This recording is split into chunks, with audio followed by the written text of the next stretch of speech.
Hoje estamos aqui, né, no terceiro episódio do DIN Entre Projetos, nosso podcast aqui da DIN Inteligência e Projetos. Estou aqui com meu sócio Carlos Barcelos, Germano Carvalho, e hoje a gente tem um convidado super especial aí, Alexandre Leite, famoso Alexandre Leite, né, que é arquiteto aí, está no mercado, né, há muitos anos. Alexandre, vou dar só a fala aí, mas só resumindo aqui, né? Já atuo aí desde 2007 com projetos, né? Tenho uma experiência vasta no mercado imobiliário de Goiânia, né? E com certeza é uma grande referência aí para a maioria dos empreendedores aqui do setor. Aí conta um pouquinho da sua história, né? Fala como é que foi essa experiência aí, né? De início. Primeiro, obrigado, né, ao time aqui, né, time de peso aqui, que é a DIN. A gente já tem aí uma história aí bacana aí nesse convívio mercadológico. Cara, mercado imobiliário, eu diria que para mim sempre foi um sonho, né? Desde pequeno, meu sonho era fazer prédio. Cidade do interior, né? Acho que é uma situação mais difícil. Falei, tem que mudar para a capital. Aí vamos escolher a capital. Já tinha os parentes, os avós, os tios moravam aqui, vamos para Goiânia.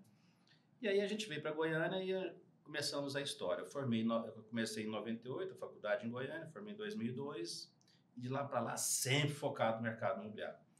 Eu diria que, para quem quer começar e iniciar nesse processo, cara, se não persistir, não vai. Eu não tinha ninguém para me indicar, eu sozinho, né? O que eu tive que fazer? Projeto, desenhar, que eu sempre fui apaixonado. Sempre gostei de desenhar, então eu comecei a desenhar produtos.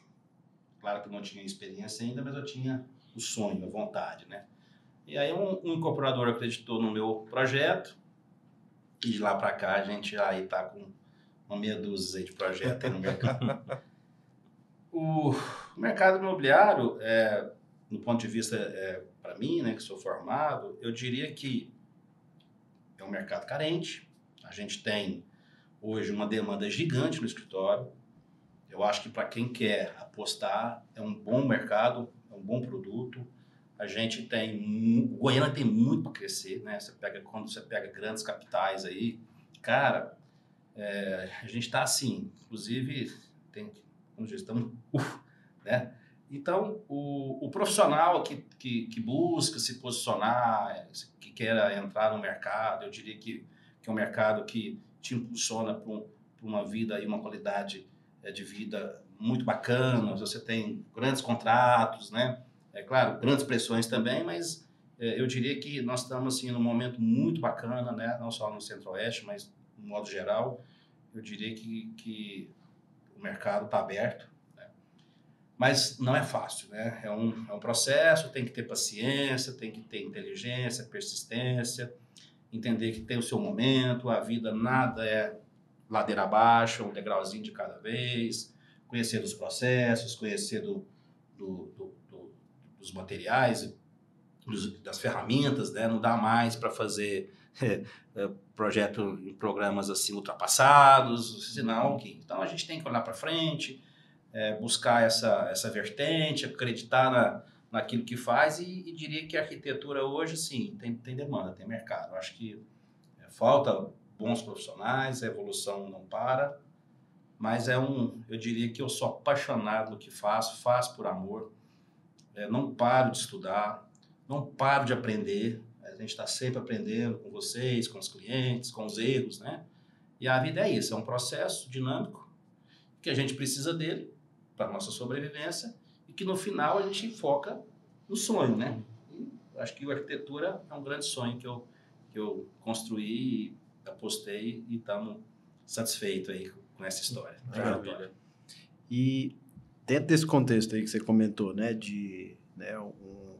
o desafio que existe no mercado imobiliário hoje de Goiânia é esse crescimento pungente, né, as empresas, né, muito interessadas em fazer, né, uma coisa que realmente chame bastante atenção, né, então trazendo, né, nomes de fora, né, trazendo referências, né, que às vezes mudam o contexto da paisagem da cidade, né, e aí a gente começa a falar até de coisas meio monumentais, assim, né, O que você enxerga hoje, né, aqui dentro do nosso contexto de Goiânia, que é um caminho bom, o que é um caminho ruim, né? O que é o equilíbrio aí nesse processo que a gente, né, vê que acontece em todas as cidades, umas sabem tratar isso de uma forma melhor, outras nem tanto, né? O que você acha que é o bom caminho, né, para a gente? Cara, eu diria que o bom caminho, no pouco tempo que eu tenho de experiência, é que nada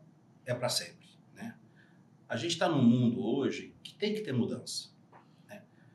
Não dá para você fazer arquitetura de um apartamento, de uma fachada, ou de uma garagem, que seja, há 50 anos atrás. Se você não acompanhar as tendências do mundo, o mundo globalizado que é hoje, né? Hoje você tem informação muito rápido, né? Você pega aí outros países, claro que eu não vou comparar no ponto de vista de tecnologia ou de grana, mas de tendência. Quando a gente viaja para fora, cara, você vê coisas de arquitetura e você fala, não é possível. O que esses caras fazem, né? E quando você enxerga o mercado local, o mercado goiano, vamos falar assim, não é diferente.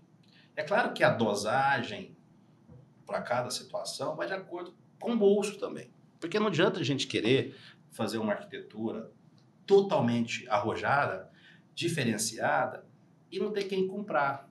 Porque isso custa grana. E aí, na nossa realidade, né, realidade brasileira, né, que ainda é uma cultura que não demanda todo um processo, na minha opinião, cara, eu enxergo assim que não dá mais, assim, eu vou te citar um exemplo. Quando eu comecei a fazer arquitetura, a gente começava primeiro com a planta, né, fazia o tipo ali, normalmente era um Hzão, né, da Encol, antiga Encol, lá atrás, porque tinha uma certa eficiência, 2 para frente, 2 para trás, você fazia aquilo, pintava ali e vendia, porque era a opção que tinha na época, né? Porque na época foi uma evolução. Quando você traz para hoje, se a gente seguir com a mesma metodologia, tanta coisa que é envolvida, quando você fala em eficiência em fachada, que é menos perímetro, altura de torre, elementos arquitetônicos na fachada, e que parece besteira, mas o mercado ele vai se adequando. E quando você pega, por exemplo, um edifício que você cria algumas situações que até pouco tempo a gente falava, por exemplo, que a aba custava um concreto, né? O concreto era caro e tal, não sei o quê. Mas você olha hoje, a aba no ponto de vista de velocidade de obra, ela tem um momento na obra que ela ajuda, segundo algumas expectativas da engenharia, ela antecipa a obra em 2 meses. Porque você já consegue antecipar algumas coisas da obra com a aba de pintura, acabamento. Então você não tem que voltar, esperar terminar para depois voltar. Então olha só que louco. Aí você fala assim, putz, porque agora a mão de obra tá foda. Não tem mão de obra. Então, quando você consegue reduzir a velocidade da obra, o que você está ganhando? 2 meses de obra, o que isso não representa? E uma aba que veio, que eu dei um exemplo arquitetônico, até pouco tempo a gente não usava aba porque tinha o custo do concreto, não podia gastar, porque a conta não fechava, hoje tem um valor agregado. Acho que a obra tira partido disso, né? Tira partido. Igual a arquitetura tira partido de muita coisa, até a própria obra tira partido dessas soluções, né? A engenharia também se adapta, né? Se adapta. Eu dei um exemplo, mas tem N exemplos. E assim, quando você fala, e acho que foi uma coisa muito positiva para Goiânia, porque a Goiânia sempre teve aquela coisa muito regional, né? Fechada e tal, do ponto de vista de arquitetura, os incorporadores muito preocupados com o custo, até pouco tempo o nosso metro quadrado era o mais barato do Brasil. Então não dá para inventar. Aqui a gente faz milagre. Quando a gente faz projeto fora, cara, lá fora é muito comum, transição, eles não estão preocupados com nada, porque põe preço, né? Eles conseguem precificar esse custo. Aqui não, bicho. Aqui transição esquece, subsolo demais esquece. Então o nosso projeto, ele é muito eficiente. O que faltava? Faltava aquilo que você já até comentou, de ter chegado players fora do Brasil, até fora de Goiânia, né? Principalmente São Paulo, Rio. A gente tem grandes arquitetos que atuam, escritórios que atuam fora do país, né? Então, essa chegada dessa nova mentalidade em relação à fachada deu uma chacoalhada. Então, acaba que isso é positivo, porque aí a gente vê a necessidade cada vez mais, mesmo o custo sendo justo, de alguma forma, aquele custo que veio, um exemplo, uma aba ali no perímetro da fachada, está favorecendo a obra. Então, eu gasto de um lado e economizo de outro. Aí a gente consegue manter o resultado, que é o mais importante, porque não adianta. O mercado imobiliário, para quem quer atuar, é números. Primeiro a matemática, depois a arquitetura. Uma coisa que eu aprendi. Como que eu aprendi? Sentando todos os dias com os donos das consultoras. A partir do momento que eu comecei a sentar, a ouvir, né? Então, o Tico falava que a gente tem 2 ouvidos, mas para ouvir mais do que falar menos, né? Então, eu comecei a aprender com a engenharia que o meu projeto não pode ser só bonitinho. Tem que ser eficiente, tem que ser bonitinho, tem que ter uma boa planta, uma boa arquitetura, enfim. Então, eu vejo que essa nova tendência do mercado, não só em Goiás, mas hoje, para você ter ideia, a gente também está exportando para Cuiabá, para Campo Grande, para Rio Grande do Sul, para São Paulo. Então, também a nossa arquitetura, que é eficiente, né, indo para fora, porque também lá fora está entendendo que o projeto não pode ser feito de qualquer jeito. A gente tem que pensar na estrutura, tem que pensar na fundação, na altura, no movimento da torre, nos pórticos, nos pilares, numa boa planta, numa boa solução. Então, acaba que é uma cadeia, né, que não para. A gente vai estar aqui, daqui um ano é outra conversa e tudo. Então, eu diria, cara, que a gente está preparado para mudar. E, claro, para melhor, sempre, né? Mudar em todos os aspectos. Então, eu vejo como uns bons olhos aí essa vinda dessa turma aí. Eu acho que ela veio para poder, assim, dar uma acordada e a gente também tem competência, capacidade. Eu brinco lá eu tenho 5 arquitetos que mexem com fachada, né?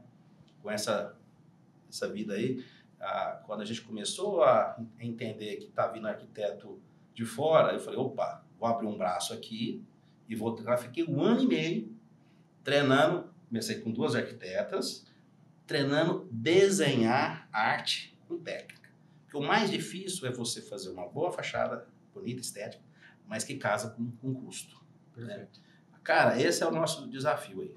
Então, é um processo mesmo. E te escutar falar, Alexandre, corrobora muito com a opinião que nós temos aqui na DIN a respeito da qualidade dos projetos que são feitos em Goiânia, em Goiás. Nós já conversamos sobre isso diversas vezes, entendendo os motivos e os cenários que são que contribuem, né, para isso. E você tocou num ponto muito interessante, porque nós temos uma situação onde nós precisamos ser eficientes por uma questão de valor de metro quadrado. Até pouco tempo atrás nós éramos a capital com menor preço de metro quadrado, hoje não mais. Hoje nós podemos ter um pouco mais de flexibilidade, e isso obviamente também impacta na qualidade do que a gente vê, né, tanto de fachada, quanto de projeto, quanto de execução. E eu coloco também muito o abraço que nós tivemos do mercado para o BIM, porque os escritórios e as construtoras entenderam que com uma metodologia e com ferramentas a gente conseguia ser mais eficiente, tanto no volume de projeto, na velocidade de projeto. Então, foi muito importante o abraço que o mercado deu com o BIM aqui em Goiás. Eu estou no mercado já há bastante tempo, então tem pelo menos 15 anos que a gente está acompanhando essa evolução. E em relação ao restante do país, eu tenho plena certeza que nós estamos muito bem em relação à metodologia de projeto, à metodologia de coordenação e também ao uso da metodologia BIM. Então, foi muito bom te escutar falar, porque é mais um argumento para comprovar essa nossa percepção, né? É isso aí. Legal. E aí, Alexandre, quando você, né, recebe esse desafio, né, de trabalhar projetos que começam a ter uma competitividade maior, né, ter uma necessidade de ter uma visão de produto mais rebuscada, né?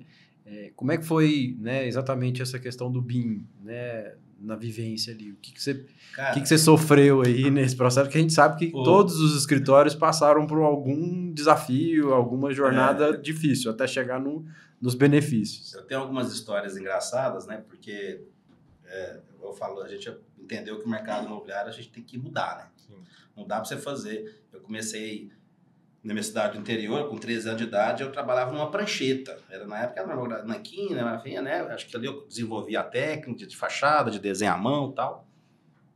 Mas quando a gente teve essa mudança do CAD, né? Porque na época era o CAD pro Revit, ou o ArchiCAD, enfim, o BIM, né? O 3D para a turma entender um pouco. Tem um lance interessante, porque isso foi bem, tem uns 10 anos, 12 anos, acho que estava uns 12 anos. Você vê, tanto que é um cuidado que a gente tem que ter, porque a partir do momento, vou dar um exemplo, você tem um escritório de arquitetura, você sabe que não é fácil, você também tem um escritório e manter preço, valor do metro quadrado, cobrar, receber, enfim. E eu era muito ainda prematuro, acho que eu tinha 5 anos de empresa, e eu lembro que quando veio a história do BIM, a gente falou, não, tem que mudar, porque agora tá o modelo, isso aqui, beleza, vamos mudar. E aí mudamos, cara, aí começamos, é outra ferramenta, ele tem um processo um pouco mais lento, mas ajudou tanto a gente na fachada, pra você ter ideia, quando era AutoCAD, um exemplo aqui, eu às vezes, porque era 2D, os meninos faziam lá a planta, tudo, eu tinha que fazer a fachada toda à mão. Quando veio o modelo BIM, na hora que a turma terminava de fazer as plantas ali e tal, eu gerava uma fachada, não, faz um ângulo para mim, uma perspectiva, agora põe 2D, 2 linhas, agora imprime, eu só coloria. Olha que legal, você perde tempo, né? Você perdia tempo, e eu sempre trabalhei no modelo de negócio de linha de produção.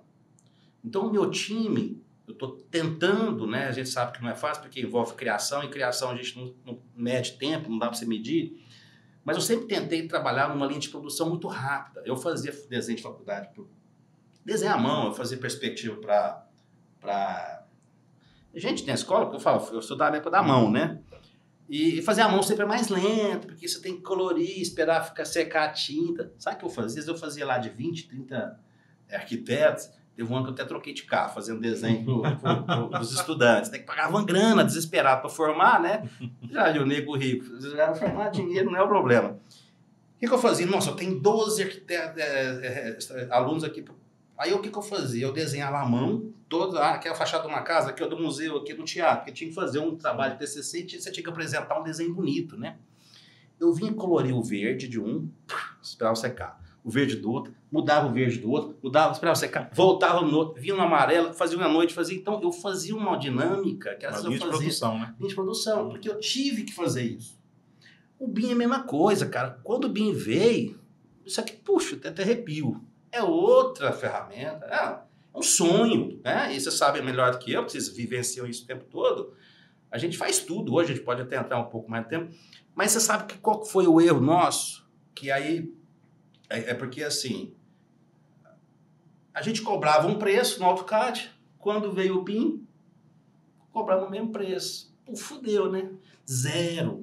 Porque na vida real nossa, na faculdade, na nossa vivência, a gente vive muito sonho, né? A gente faz formação, tal. Mas a realidade ali, pura e crua, né? Que fala, nua e crua, a verdade nem sempre é o que fala pra gente.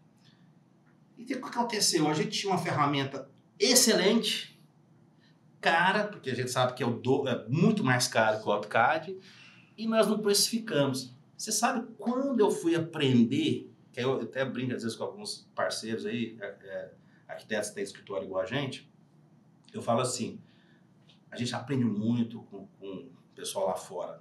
Dá um exemplo. São Paulo, quando faz projeto em Goiânia, é assim, no CAD é 1, no Revit é 2, qual que você quer? Então, isso deu um exemplo, né, que eu acho que hoje a gente conseguiu se posicionar, a gente está tentando cada vez melhorar também os nossos valores, né, até pela própria ferramenta que é o BIM, o que ela entrega, a qualidade, né, então a gente está, com o tempo, a gente conseguiu recuperar.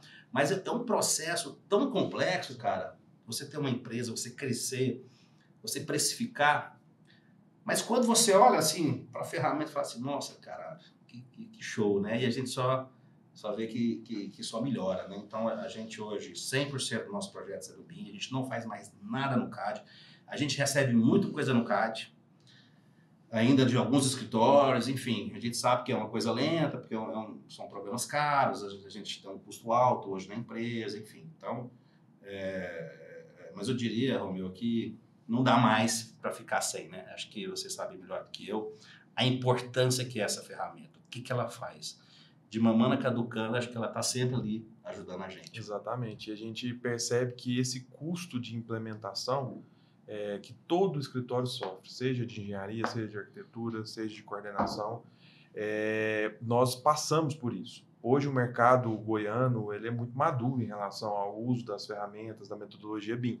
Então a gente percebe que todo mundo passou por esse sofrimento e quando você colocava no papel, às vezes se você cobrasse mais caro por usar uma ferramenta como o Revit ou outra ferramenta BIM, muitas vezes você não fechava o projeto. Não. Então, esse custo que todo o mercado teve no início foi importante para que a gente conseguisse, de fato, implementar a metodologia no mercado. E eu vejo que em São Paulo, você mesmo citou, tem essa diferenciação. Então, muitas vezes, os próprios incorporadores não bancavam, porque é mais caro. Então, houve uma terceirização desse custo para os clientes e muitas vezes os clientes não quiseram pagar. E o mercado não avançou. E até hoje ainda tem esse passivo, Exato, né? Exatamente. As equipes ainda não estão formadas Exato. internamente porque estão fazendo ainda do mesmo jeito. Exatamente. Então, assim, foi muito importante, por mais que isso doeu no bolso de todos nós aqui, foi muito importante para o mercado como um todo a gente ter bancado.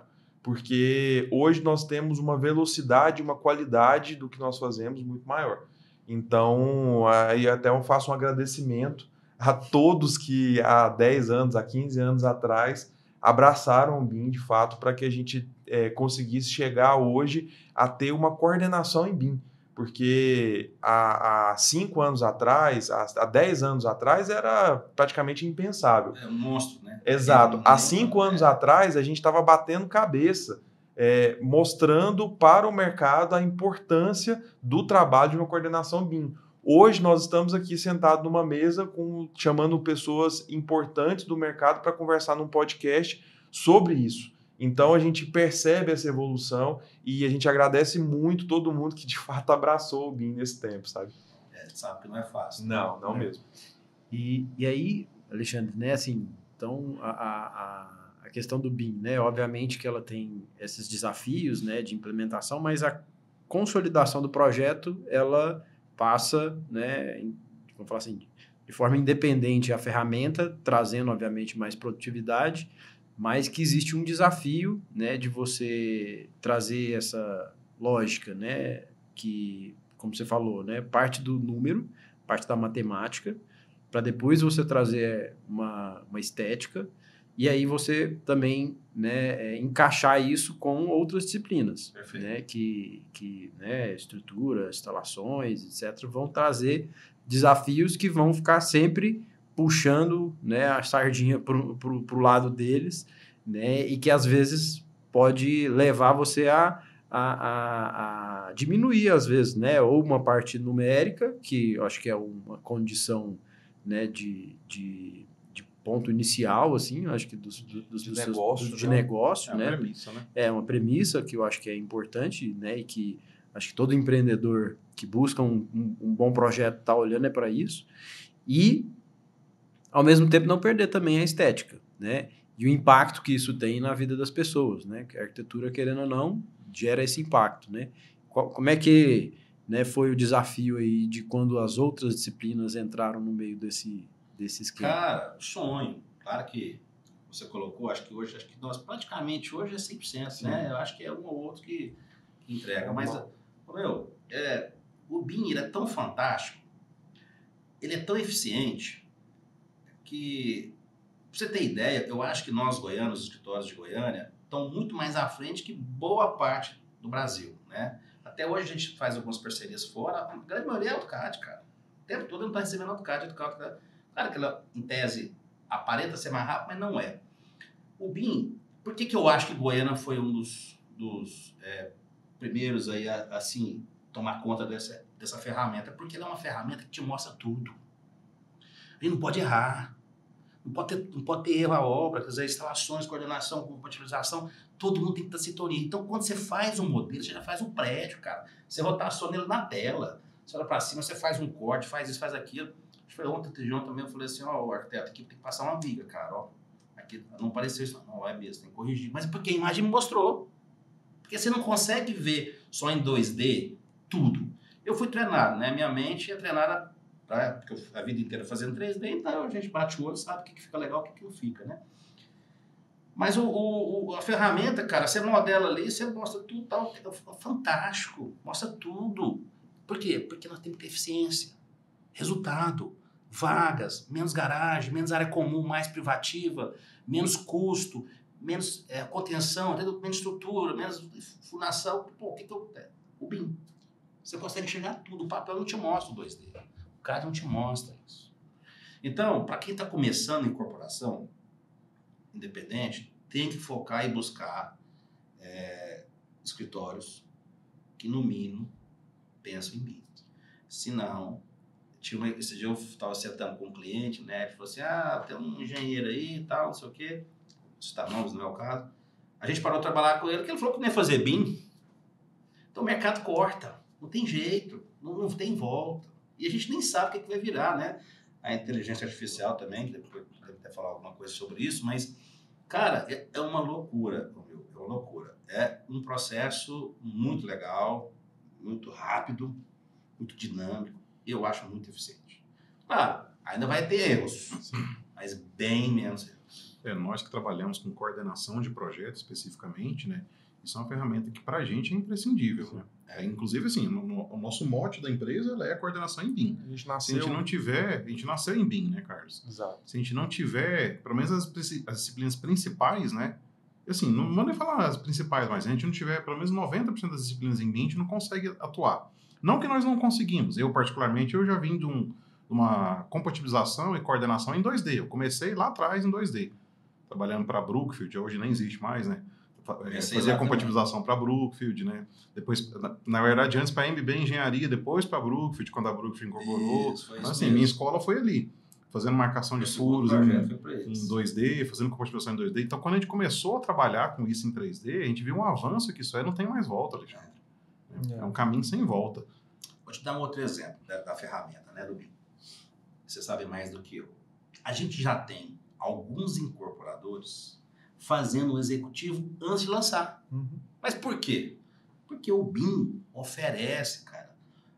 Ele te dá essa possibilidade, né? Do quantitativo. Porque até pouco tempo atrás... Orçamento preliminar. Orçamento é tudo, cara. Se você não faz um bom orçamento, você se ferra lá na frente.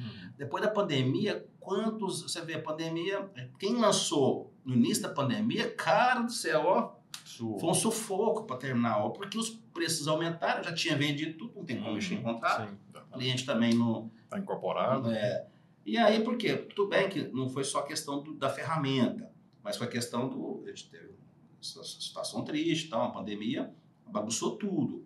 Mas também acordou, foi bom, porque tem mais que vem para bem, né? Sim. Hoje, para você ver, tem muitos clientes que preferem já fazer o executivo antes de lançar. Por quê? Com vocês, coordenando, né? Porque quando ele for lançar, ele já tem mais ou menos exato o que vai custar a obra dele. Exatamente. Porque aí ele tem margem para ver se ele vai vender, quando é que ele vai vender, que preço que ele vai cobrar, se faz sentido ou não, se rasga o projeto ou não, enfim. Se segura um pouco, você vai subir ali na frente. Então, são estratégias... Você tem um modelo. Exato. E, assim, projetar arquitetura, a gente tem desafios de várias frentes. Então, você mesmo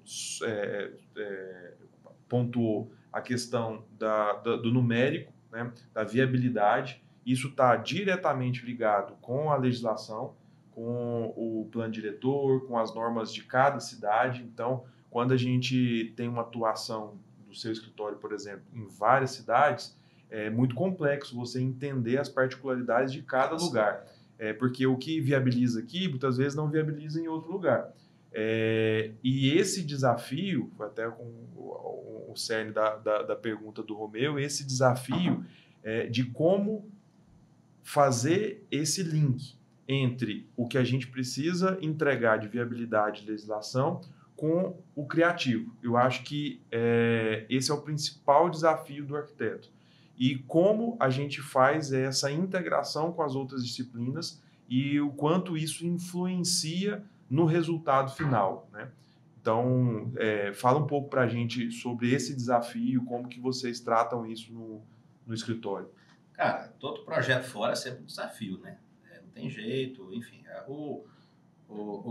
Uma das primeiras coisas que a gente faz é normalmente perguntar se tem alguém que vai dar uma consultoria para gente. Perfeito. Né? Consultoria da prefeitura, que seja, enfim. Por mais que você lê a lei, sempre tem as entrelinhas ali, os decretos, enfim, o que a gente pode ou não pode, quando for assim, pode ser assim e tal. Esse não tem jeito, é realmente um processo um pouco mais complexo, né? Tem que ter uma coordenação. Sim. Não vejo projeto fora de Goiânia sem coordenação, porque senão vira uma bagunça, não tem dono, e tem que ter alguém, tem que ter um xerife, né? Um xerife, imagina, 30 cabeças pensando, às vezes, né, no projeto, se não tiver alguém falando mais alto ali, ou seja... tem um outro detalhe importante, pegando um pouco desse gancho, né, até para quem quer abrir um escritório, enfim, o que eu tenho enxergado nesse tempo aí de trabalho, né? Eu enxergo hoje o mercado imobiliário, na minha área, principalmente a arquitetura, que é igual a medicina. Você tem que ter as especialidades, né? Hoje eu tenho uma coordenadora hoje que me ajuda, até você já conhece aí, na parte legal. Uma menina já tem 22 anos de experiência, já rodou, enfim, tem uma história, está aprendendo muito com a gente aprende com ela, enfim. Ela é mais nova lá na empresa hoje.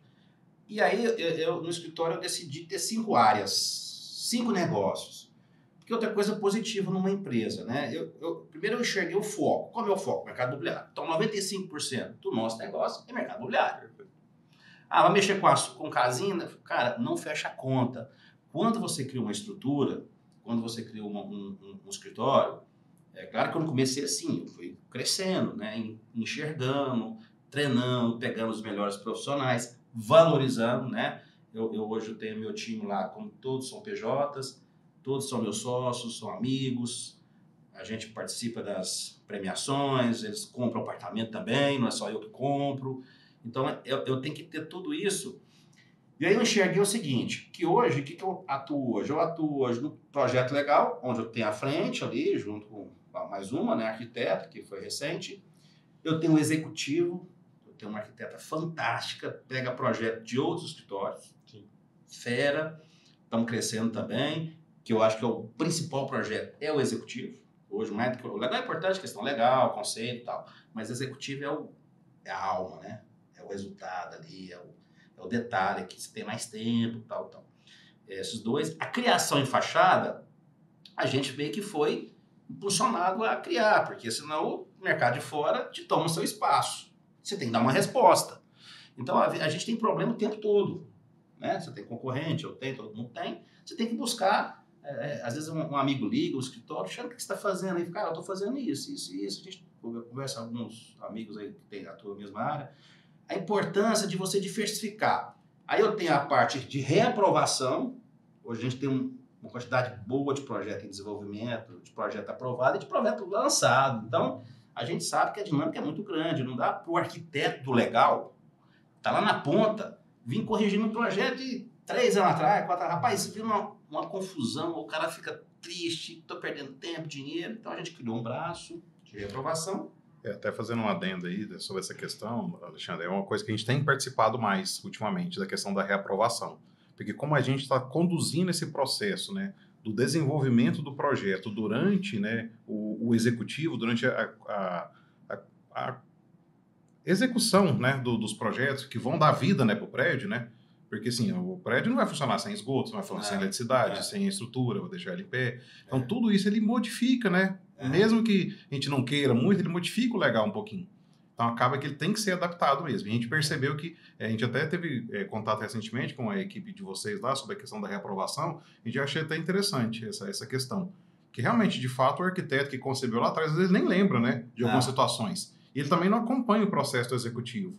Tem equipe de executivo que acompanha, mas até a equipe de executivo também não está muito, né? Às vezes não tá ligado por que foi feito de maneira assim assada. É claro que temos os registros, né? E ao longo da nossa atuação e até o fim dela, essa percepção da questão da reaprovação é importantíssima também. É. Porque tem que adaptar, né? Você vê, a prefeitura está mudando coisa agora, o bombeiro muda, então você tem que adequar. E algumas situações, inclusive a gente tem falado muito isso, né? Um ponto que a gente tem batido muito com os nossos clientes, né? Com os nossos colaboradores, é a questão da entrada o mais cedo possível da coordenação de projetos no processo. Porque nós temos condição de ajudar, né, o incorporador, ajudar o produto, né, a encaixar soluções adequadas, porque às vezes não tem um espaço para um grupo gerador, não tem um espaço para uma pressurização adequado, e isso acaba mudando o legal. Muda o conceito inicial da arquitetura. Perde vaga. Exatamente. E são as duas coisas, né? Você tem tanto o cenário que, né, não tem tempo, preciso ter com o projeto aprovado para amanhã. É o timing do Por legal. Por isso que o arquiteto do legal, a gente enxergou isso. Então, no tempo, com os problemas que a gente começou a ter, porque o mercado imobiliário é time, né? É time. Time, o tempo todo. Então, a gente foi criando modelos de negócio. Então, o último foi, por exemplo, a arquitetura de interiores. Eu, particularmente, não é uma área que eu gosto, porque não é uma área de resultados. A arquitetura de interiores, até porque a gente é muito limitado, a gente não trabalha com RT, a gente tem uma pegada muito dinâmica, muito enxuta, muito custo, né? E interiores, cara, é desenho, viu? Nossa, é desenho. Mas acaba que a gente está lidando com algumas situações, a gente está tentando buscar alguns resultados diferentes, tentando entender o tipo de produto que a gente vai pegar. Então, uma coisa é eu pegar um exemplo, interiores de um contrato de 10. Outra coisa é eu pegar interiores de um contrato de 500. Opa! Aí 500 faz sentido. 10 não faz. Então, a gente não está pegando interiores de um contrato de 10. Mas o de 500 faz sentido. Por quê? Porque o que importa no interiores não é mais a qualidade, claro, a quantidade do negócio, no sentido do metro quadrado, quanto maior, mais resultado. Quanto menor, é fria. É a história que eu iniciei, né? A gente é focado no segmento. Qual é? Mercado imobiliário. Ah, Alexandre, faz uma casinha aqui. Cara, não dá. A gente faz assim, de um cliente, de um amigo, não, esporadicamente a gente faz. Então, a gente atua em 5 áreas. E por que 5? Porque eu tenho 5 negócios. Se uma coisinha está fraca, um exemplo, a gente hoje está com muito projeto legal. Eventualmente, nós somos uma equipe. Nós temos as disciplinas, nós temos as especialidades, mas a gente quer o mesmo caminho, né? A gente busca a mesma direção. Então, é muito comum a equipe do legal ajudar o executivo ou o executivo ajudar o legal. E a gente tem toda uma dinâmica. Né? Eu sento com as minhas coordenadoras, segunda-feira é o melhor dia, né? Porque, não toda segunda, porque não dá, mas a gente sempre senta. Eu também digo uma coisa, né? Reunião demais não paga conta. Isso que eu falo. Que eu faz projeto ou faz reunião? Eu sou mais discreto, tenho tentado levar os clientes mais para o escritório, porque nós é o seguinte, nós estamos numa reunião, né?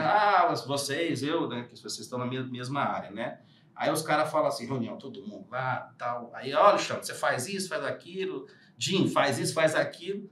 Beleza, nós vamos ter que voltar e trabalhar, né? Os caras vão voltar e vão esperar. Então, que hora vamos fazer o projeto? Se eu estou em reunião, eu sou só um. Então, reunião, eu falo muito para minha turma, gente, cuidado com reunião. É bom, tá, um cafezinho, uma coquinha, uma pipoquinha, é bom, mas não dá dinheiro, não dá resultado.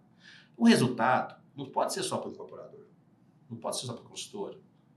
Tem que ser principalmente para o cliente que vai comprar o apartamento e para quem está desenvolvendo o projeto. Porque senão não faz sentido. Né? É uma profissão de muita pressão, o mercado imobiliário, a gente sabe aí dos altos e baixos, e a gente está sempre pressionado, falta de caixa, falta de grana, nessa questão de contratação. Ninguém contrata no início, porque no início não tem caixa, né? Mas era o mais importante, né? Que você coletou, mas é difícil essa dosagem, né? Até porque nós só temos dinheiro, né? Aqui no Brasil, às vezes, nenhum dinheiro tem que pegar emprestado. Lá fora, os caras têm 2 dinheiros, 3 dinheiros, você pega os americanos, esses caras da Europa, os Emirados Árabes aí, que faz coisa lá, que você vai lá conhecer, só tem 10% ocupado, o resto do governo banca. É diferente. Então, nós temos muita razão. É importante a emoção? É. Mas mais importante também, claro, a felicidade, né? Ser feliz, fazer o que gosta e ganhar dinheiro e ter resultado. Então, hoje eu sou muito, todo o meu time, a gente está trabalhando para isso, para essa sinergia. Atender bem o cliente, bons resultados, né? A gente discute o produto, o cliente pede uma coisa, você quer isso? Bacana, tá aqui o que você pediu. E se a gente fizer isso? Não tá legal não. E se fizer aquilo? E aquilo outro? É um processo, é uma mudança, não dá para... eu nunca sou o dono da razão lá. Na verdade, hoje eu sou o pai chato. Porque o pai chato é aquele que cobra, né? Aquele que é o outro pai mais chato, mais ele ama, né? Porque quanto mais a gente cobra, mais a gente gosta, né? Por quê? Porque eu quero sempre o resultado. Eu falo sempre lá, né? Todos lá, quem quiser assinar o projeto assina. Isso também tem boa parte que gosta de assinar comigo, acho que é importante, até para ter acervo, né? As pessoas têm que ter história, não sei até quando vai ficar comigo. Apesar que o meu time é um time antigo, que é outra coisa que eu acho muito importante, né? A gente tentar manter sempre o arquiteto, do início, meio, fim do projeto. É muito ruim trocar de arquiteto no processo, né? Toda a dinâmica, é um estresse. Então, é um processo que a gente, assim, não vou dizer que tem umas falhas, tem falhas, né? A gente procura, de vez em quando tem um estressezinho, mas assim, no final do dia a gente se resolve, né? A gente consegue resolver. Mas eu enxergo isso, gente. Então eu enxergo a empresa hoje não só como uma empresa de arquitetura, não só como uma empresa que tem uma boa ferramenta, mas eu enxergo como negócio, né? E negócio tem que dar resultado. Exato. Todo mundo tem que ganhar dinheiro, não é só eu que tenho que ganhar dinheiro.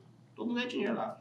Legal. Então, ó, só para recapitular coisas que você citou, Alexandre, que a gente valoriza muito, mas assim, mas tem muita sinergia com o que a gente também acredita aqui na DIN. Então, essa questão da antecipação, né? E são escolhas, né? O incorporador que decide correr, né, ele não vai ter o tempo para pensar na fase inicial do projeto. Então, ele vai assumir os riscos disso e, obviamente, ele vai colher depois e ele vai ter um custo depois, né? A reaprovação é esse custo. Né? Se ele não quiser ter, que ele tenha uma condição de planejar mais, né, e antecipar os problemas, né? Que é o que a gente sempre valoriza, né? É o que a gente sempre indica, né? Nem sempre é possível, né? A gente sabe que é exatamente o que você falou, o ciclo do mercado imobiliário, né, timing, né? Às vezes o incorporador até está na razão, ele não tem esse timing. Né? Outro ponto, né, a questão da eficiência de tempo, né? Então, essa dinâmica a gente, inclusive, acredita muito nela, né? Da reunião, ela ser efetiva, para que a gente chegue e tome decisão. Não fique ali, né, palestrando sobre soluções técnicas e de interferências e coisas que tá ali só para mostrar para o cliente que a gente sabe alguma coisa. Essa não é a nossa política, né? A nossa política é mostrar resultado no final do dia na entrega do projeto, para que a obra, né, tenha leitura de uma informação que foi pensada, foi, né, usado tutano ali para realmente chegar numa boa solução, um bom resultado, né? Então, acho que, né, são 2 pontos muito, muito legais aí que você comentou, só para recapitular. E um resumo assim, cuidado com o pedreiro que faz tudo. Né? Então, eu acho que tem bons arquitetos, por exemplo, paisagista, interiores, né? Você tem gamas, arquitetos de projeto legal, tem muito arquitetos bons em Goiânia, né, que trabalha com a gente. Então, cuidado com aquele arquiteto que faz tudo, né? Então, mais uma sinalização, né, nesse sentido assim. Não, e a gente valoriza muito esse compromisso, né? Porque é exatamente o que você falou, o combinado não sai caro, né? E quando isso flui, né, e isso está bem alinhado, inclusive, com a nossa estruturação de processo da coordenação, é onde a coisa realmente está casada. E aí a arquitetura, por ser a espinha dorsal, né, do processo, isso precisa estar bem amarrado. Então, quanto mais a gente conseguir conduzir isso numa linha, né, contínua, que não precisa ser a mesma pessoa, mas, né, que tenha esse pensamento contínuo, né, mais bem estruturado o processo acontece. Isso. É o que o Carlos falou no começo, né? Assim, se a arquitetura não compra a ideia, não compra o processo da coordenação, não funciona. Não. Até as etapas que nós definimos para o processo, elas são etapas que partem do projeto de arquitetura, né? Então, se a gente for parar para pensar um projeto básico, pré-executivo, executivo, e agora a gente tem implementado, liberado para a obra, né? Isso partiu da arquitetura. Então, são etapas da arquitetura que elas meio que norteiam todo o projeto. Exatamente. Não são todas as disciplinas que têm essas etapas necessariamente. A gente, inclusive, teve aqui no episódio 1, a gente teve com a Daniela, né, da Fundação. A Fundação, por exemplo, é um projeto que ele acontece mais rápido. Ele precisa estar disponível mais rápido para o construtor. Então, ele acaba que não precisa dessas etapas todas, né? Mas, assim, ele também é analisado e compatibilizado junto com as demais disciplinas. Né? A gente falou bastante, né, com a Dani sobre as informações que são importantes na fase inicial, né, quando o incorporador compra o terreno. antes mesmo de te contactar lá para fazer um estudo de viabilidade. Ele precisa conhecer esse terreno, né?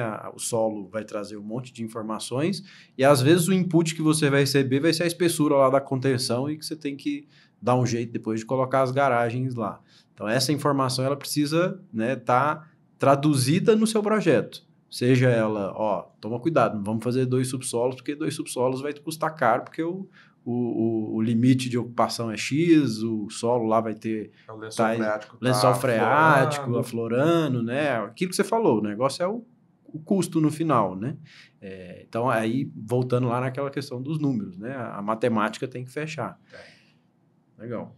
Eu diria, complementando essa questão da coordenação, eu acho que ela é fundamental. E tem que tomar muito cuidado. Eu já fui convidado várias vezes para ser coordenador e compatibilizador.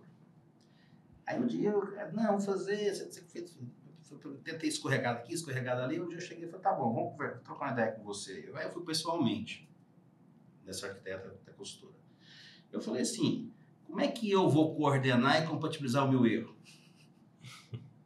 Eu tenho que pegar alguém de fora e falar assim, Alexandre, seu projeto não está legal. Sua fundação está cara. Agora, recente, teve um problema, a gente teve um projeto lá em Minas, que a consultora menor, famosa lá, assim, um braço forte de Minas lá, mas a gente estava com um projeto, prefeitura aprovada, isso aqui, foi fazer a sondagem, quando veio a ponta do terreno tinha pedra. Minas tem umas regiões que tem muita pedra. Sim. Era só dinamite. Putz, fudeu, não tinha coordenação, não tinha mobilização. O meu arquiteto não comprou a sondagem, erro nosso, pegou só um ponto. Tinha que falar, beleza, tem um ponto aqui, tá? Tô nesse ponto, mas e os outros? Aí você vai garantir? Beleza, você joga o problema pro cliente. E aí tinha uma ponta lá de um terreno que dava uma outra rua, foi ver lá, um terreno muito inclinado, porque a cidade é muito morro, né? Foi ver lá que 1,5 m tinha rocha. Imagina dinamitar, rapaz, não rasgamos, mas tivemos que mexer.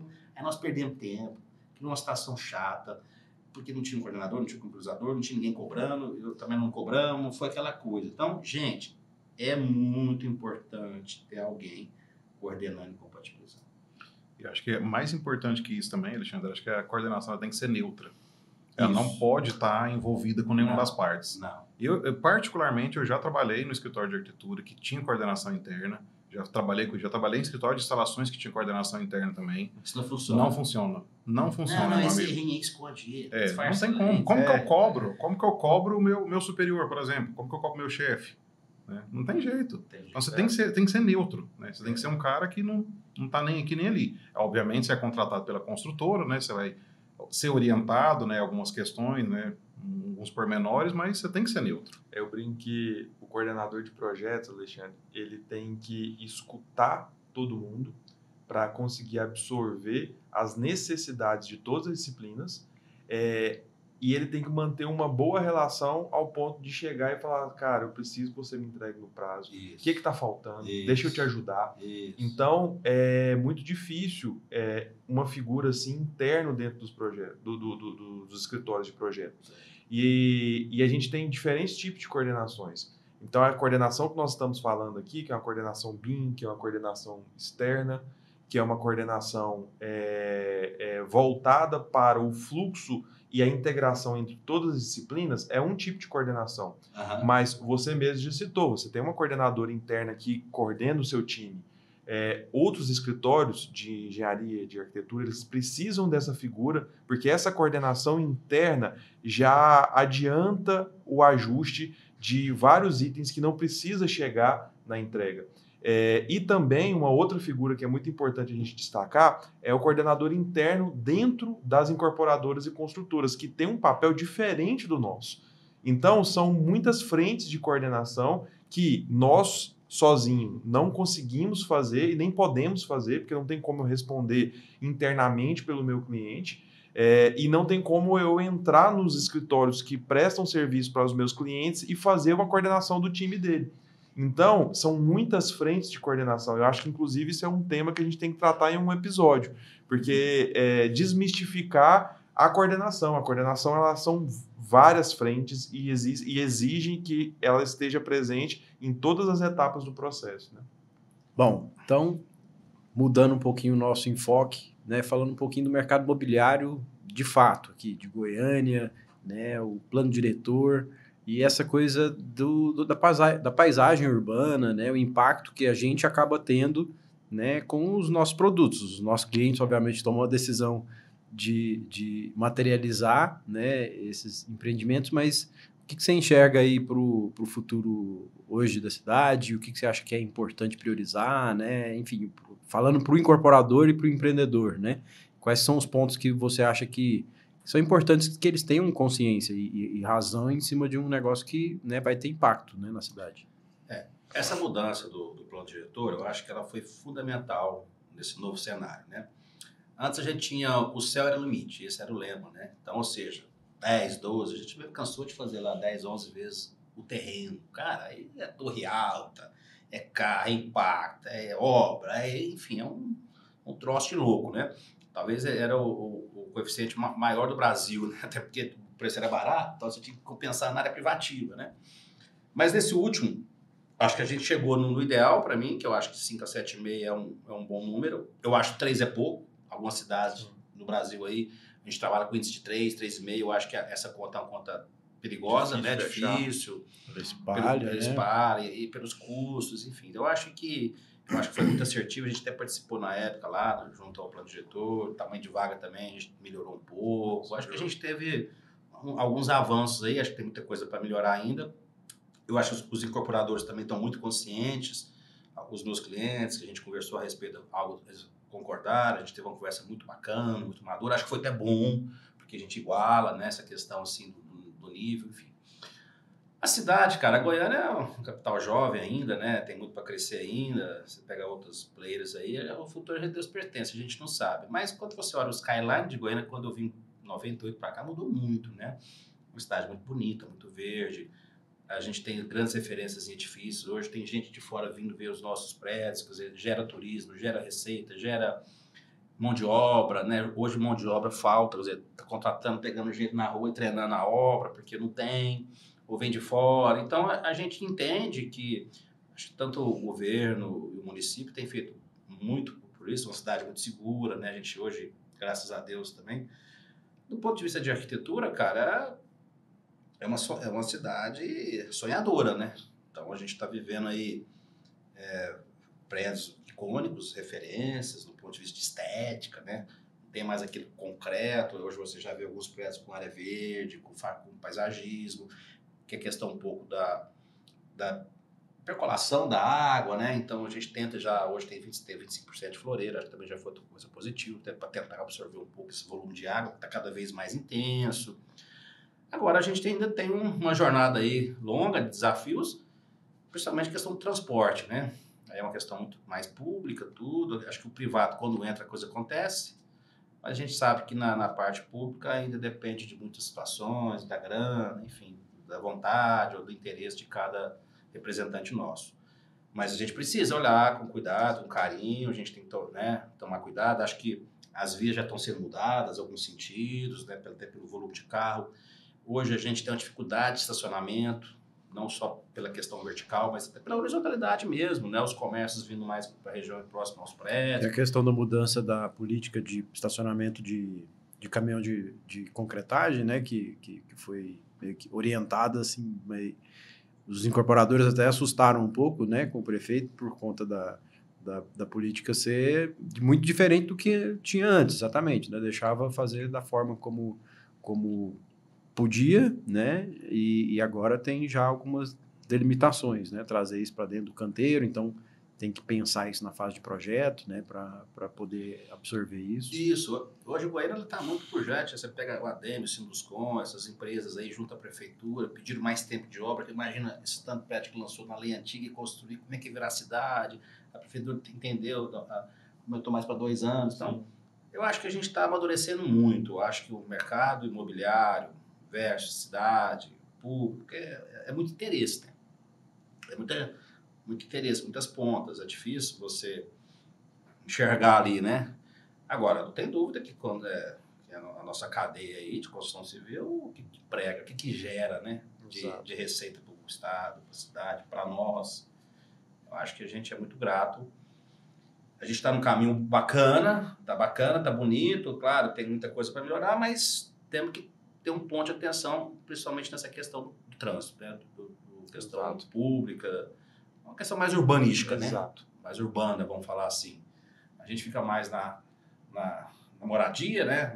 Na ponto, não um pontinho, mas eu acho que é uma coisa mais complexa e acho que realmente a gente tem que estar atento aí aos especialistas e pensar. E esse assunto, Alexandre, ele é muito importante para a cidade como um todo, porque não adianta, como você mesmo citou, a gente resolver a ponta, resolver um apartamento bem pensado, um prédio bonito, funcional, sem que a gente consiga se locomover na cidade com eficiência. Então, hoje o trânsito de Goiânia é um assunto que está em todas as mesas, seja mesa técnica, seja mesa de bar. Todo mundo reclama do trânsito de Goiânia.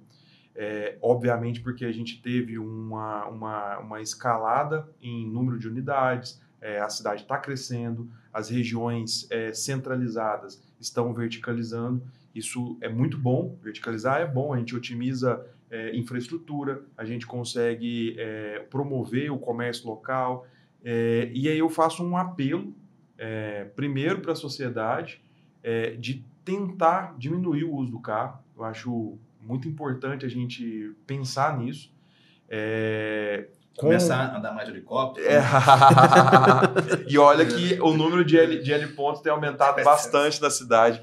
Mas a partir do momento que a gente tem o desenvolvimento do comércio local, a gente pode dar preferência para fazer compra ali no comércio local, a gente pode descer, ir a pé, compra o que precisa e volta.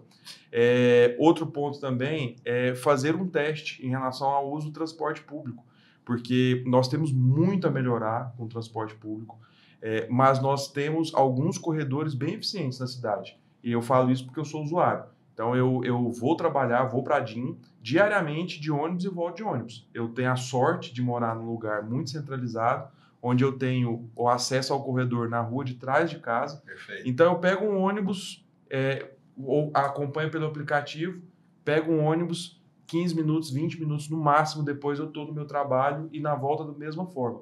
Então, eu até brinco, a gente vive essa realidade quando a gente viaja para fora. Nossa, como é bom a gente ter um transporte, poder sair e pegar um ônibus, pegar um metrô e andar de bicicleta. E quando a gente volta, a gente não tenta replicar isso na nossa cidade. Então, acho que a sociedade precisa repensar isso e fazer pressão. E cobrar isso dos nossos gestores, porque é um tema fundamental. E a cidade só vai viabilizar no nível de crescimento se a gente resolver esse problema do trânsito. Esse é um gargalo fundamental para o nosso mercado. Então, os incorporadores precisam entender isso, a gestão pública precisa entender isso e a sociedade também precisa entender para que a gente consiga cobrar e chegar nesse consenso, como está sendo feito em relação à mudança do plano diretor. Essas conversas avançaram muito. Então, essa questão do trânsito é um ponto que eu coloco de atenção muito importante para que a gente insira esse tema em mais discussões daqui para frente. E essa questão só um adendo aqui, pessoal, essa questão do Carlos andar de ônibus é verdade, tá? Eu até assustei, eu passei de carro uma vez. Por que eu mentiria? Eu passei de carro uma vez num ponto, eu tava lá e falei, o que o cara tá fazendo aqui? Só para confirmar, é verdade mesmo, ele tá fazendo uso e realmente é uma iniciativa bem legal.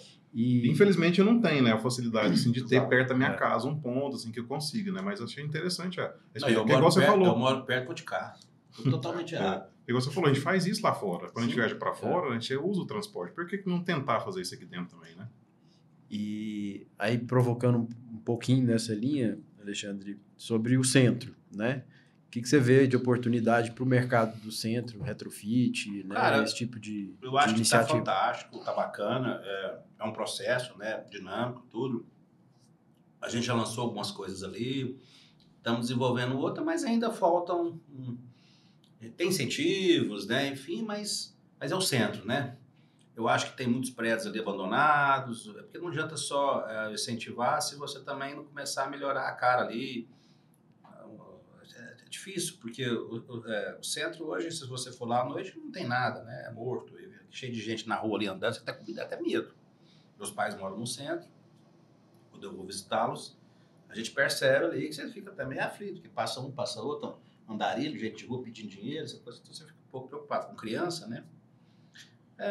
Eu acho que é uma tentativa positiva, tem resultado, mas precisa mais. Mais. Né? A gente nunca está satisfeito, né? Assim, mas eu acho que eu vejo como os bons olhos. Eu acho que estamos no caminho em relação ao centro. Não é fácil. Só de ter essa questão do incentivo da fachada ativa, né? De De retomar o ortógona comércio, onerosa, né? né? Que Onerosa, ajuda um exatamente. pouco. Eu acho que a nossa oportunidade no centro de Goiânia é de pensar numa cidade diferente do que o plano diretor nos entrega nos outros bairros, porque a gente tem uma conformação de edifício para viabilizar a matemática ali, e a gente acaba tendo uma característica muito parecida entre os edifícios. E o centro, por se tratar de edifícios que vieram de uma outra época, a gente tem a fachada ativa, tem um comércio ali embaixo, é uma oportunidade da gente testar uma nova arquitetura, um novo uso, um retrofit do que nós temos ali. A gente tem um movimento hoje grande de reocupação do centro, tem bares surgindo, a vida noturna começou a melhorar nesse sentido. É muito localizado. É muito localizado, exato, mas tem já um movimento. E a gente não precisa ir longe. Várias grandes cidades do país e fora do país já viveram esse movimento. Então, existem muitos modelos positivos que a gente consegue trazer, se inspirar, testar. E a gente trabalha com vários incorporadores que constroem no centro, que estão lançando empreendimentos interessantes no centro. Então, acho que esse equilíbrio é muito bom, que é central, obviamente, o nome já diz e a ocupação já diz. A gente tem redes de transportes eficientes, então o corredor de ônibus tem bastante paradas ali. Na Goiás, isso tem nos ajudado demais a chegar, a sair.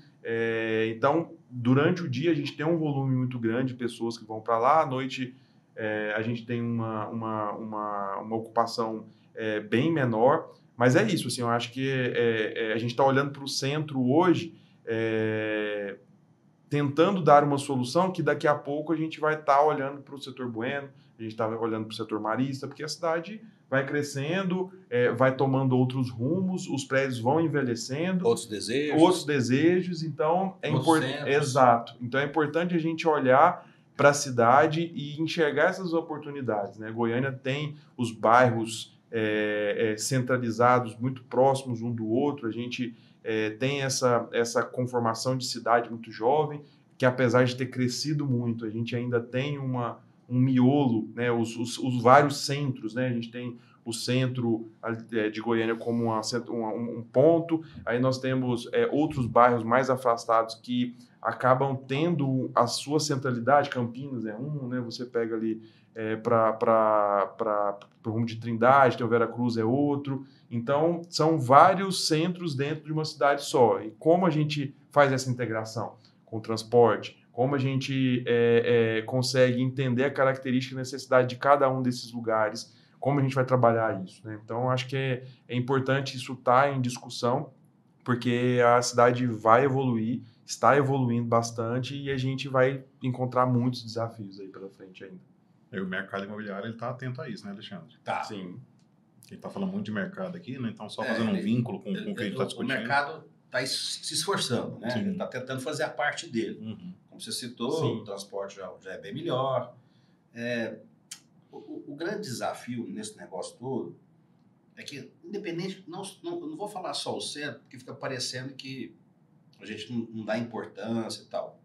Mas o que é mercado imobiliário? Mercado imobiliário é privativo. Exato. É um desejo. E qual que é o desejo mais importante do cliente? É localização. Perfeito. Então, não adianta eu sonhar um sonho onde ninguém compra. Então, o mesmo metro quadrado do concreto no Marista é no centro. O mesmo custo. Só que no centro não é objeto de desejo. Se não é objeto de desejo, eu não consigo vender, não consigo precificar.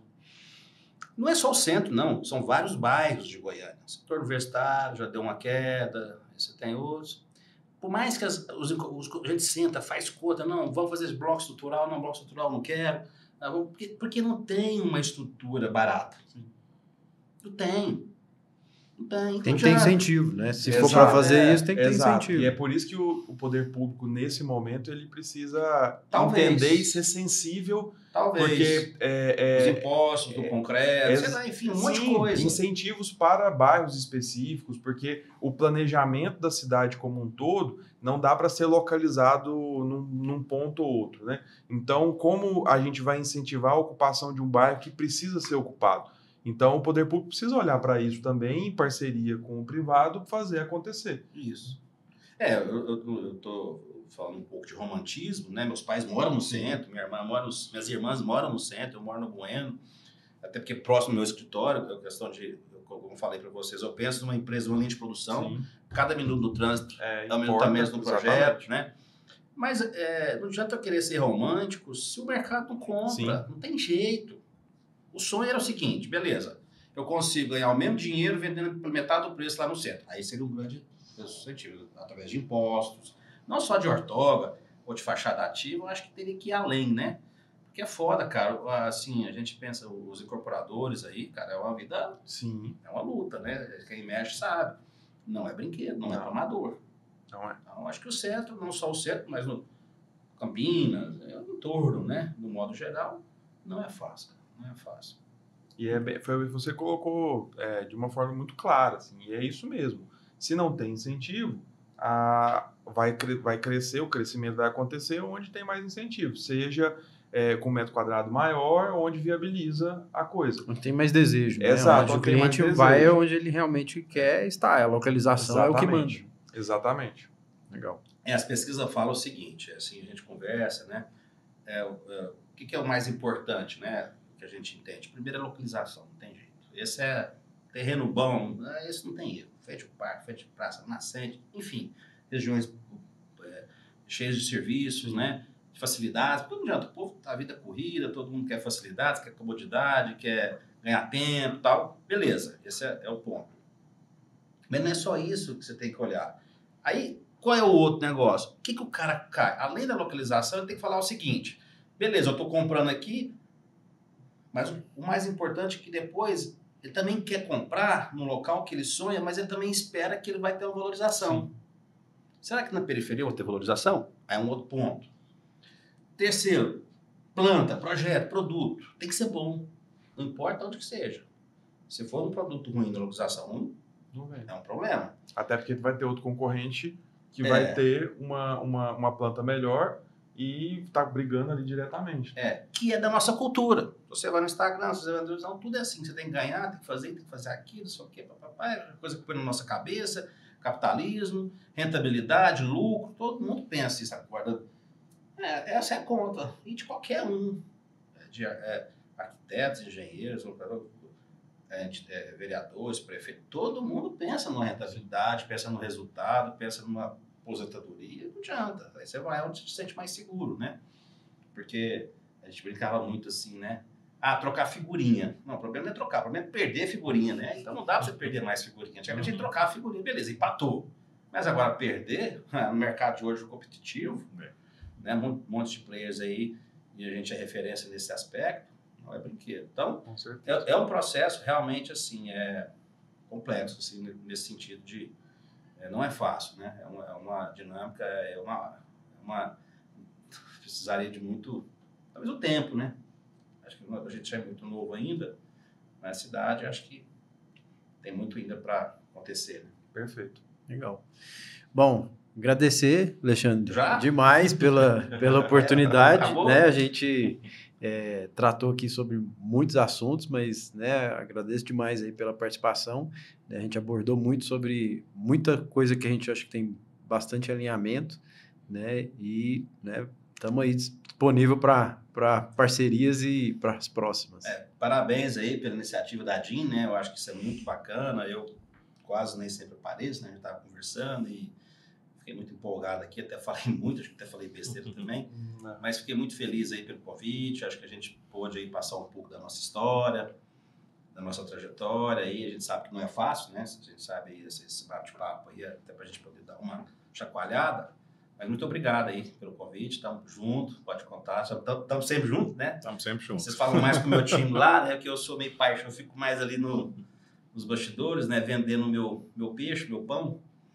Então, muito obrigado aí A gente que agradece, Alexandre. pelo reconhecimento aí do nosso trabalho. Para a gente é uma honra ter você aqui. Com A gente certeza. estava comentando, é difícil ir em um lugar em Goiânia que não tem um prédio, né, Sim. assinado pelo Alexandre. Então, de verdade, para a gente é uma honra ter você aqui. Então, ficamos bastante Muito felizes. obrigado pelo convite e por compartilhar conosco esse conhecimento, essa vivência. Isso nos engrandece muito. Muito obrigado mais uma vez. Valeu, obrigado aí. Todo Obrigado, time, show de pessoal. bola. Valeu.